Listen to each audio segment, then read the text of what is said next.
Samantala, Commission on Election handang magbalik mano-mano sa pagdaraos ng 2013 midterm election.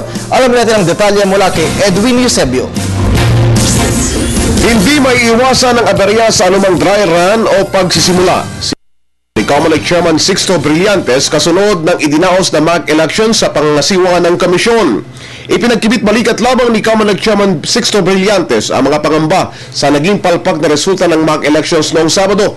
Unang inihayag ng poll watchdog kontra Daya na mas nadagdagan pa ang mga problema. Ito ay dahil hindi pa nare-resolba ang mga nangyaring suliranin noong 2010 polls. Kabilang sa mga ito, ang pagpalpak ng PICOS o Precinct Count Optical Scan Machines na basahin ng mga balota, ang pag-reject nito sa ilang balota at ang hindi pag-angkop ng mga thermal papers sa makina.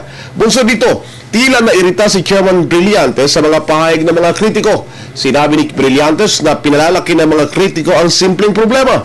Bunsod dito, tahasang hinamo ng COMELEC Chairman ang mga naglalabas ng negatibong balita laban sa PICOS machines. Sinabi ng COMELEC Chairman Brillantes na handa silang gawing mano-manong muli ang bilangan ng boto. Katwiran ni Brillantes, wala ng panahon at huli na para kumuha pa ng mga bagong teknolohiya ang COMELEC. Para sa Telebisyon ng Bayan, Edwin Eusebio.